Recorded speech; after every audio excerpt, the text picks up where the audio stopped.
ગાંધીનગરમાં આંદોલન સમવાનું નામ નથી લેતા કેમ કે ટેટ ટાટ પાસ કરી રહેલા જે ઉમેદવારો છે આ ઉમેદવારો રાજ્ય સરકારના સામે પડ્યા હતા અને ત્યારબાદ રાજ્ય સરકારે ભરતીની જાહેરાત કરી હતી।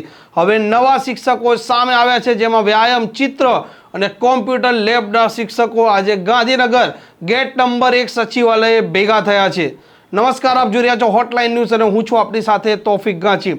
ગાંધીનગરમાં આંદોલન સમવાનું નામ લેતું નથી કેમ કે ટેટ ટાટ પાસ કરી રહેલા ઉમેદવારોએ એક લાંબો સંઘર્ષ કર્યો અને રાજ્યના સરકારના સામે મોરચો ખોલ્યો હતો કે આ ટેટ ટાટ પાસ કરી રહેલા ઉમેદવારોની કાયમી ભરતી સરકાર કરે, કોન્ટ્રાક્ટ આધારિત ભરતી તેઓને પસંદ નથી।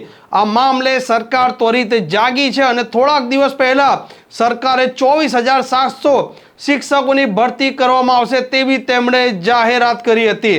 આજે ફરી એક વખત ગાંધીનગરના સચિવાલયમાં શિક્ષકોએ ઘેરો નાખ્યો હતો અને આ 22 શિક્ષકો હતા જે વ્યાયામ ભણેલા છે, ચિત્ર ભણેલા છે, કોમ્પ્યુટર લેબ ભણેલા છે અને તેઓનું કહેવું છે કે છેલ્લા 15 વર્ષથી સરકારે આ વિભાગોમાં શિક્ષકોની ભરતી નથી કરી। તેઓ વારંવાર પરીક્ષા આપે છે પરંતુ ભરતી ન આવવાના કારણે તે બેકાર બની રહ્યા છે। થોડાક સમય પહેલા સરકારે જ્યારે ટેટ ટાટ પાસ કરી રહેલા ઉમેદવારોની ભરતીની જાહેરાત કરી હતી જેમાં થોડાક વર્ષોની તેમણે છૂટછાટ આપી હતી।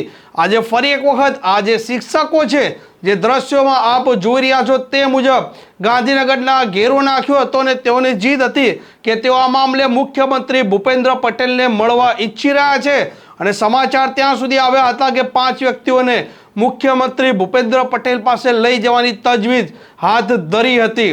હવે જોવાનું તે રહેશે કે સરકાર જે પ્રકારે એક આંદોલનને શાંત કરવા માટે શિક્ષકોની ભરતીની જાહેરાત કરી હતી એ જ ભરતીમાં આ વ્યાયામ છે, ચિત્ર છે, કોમ્પ્યુટર લેબના શિક્ષકો છે જે છેલ્લા 10 અને 15 વર્ષથી પરીક્ષાઓ આપી છે, પાસ પણ થયા છે તેમનો પણ સમાવેશ કરે છે કે નથી કરતા કેમ કે આ જે ઉમેદવારો છે તે હવે લડી લેવાના મૂડમાં છે અને તેઓનું કહેવું છે કે રાજ્યમાં તેઓની હજારોની સંખ્યા છે પરંતુ ભરતી ન થવાના કારણે તે બેકારી જેવી સ્થિતિમાં હાલ જીવી રહ્યા છે। જોઈએ સરકાર ક્યારે જાગે છે અને મામલાનો અંત પણ ક્યારે લાવે છે। આ પ્રકારના સમાચાર જો આપને પસંદ આવતા હોય તો હોટલાઇન ચેનલને સબસ્ક્રાઇબ કરવાનું ભૂલતા નહીં। નમસ્કાર।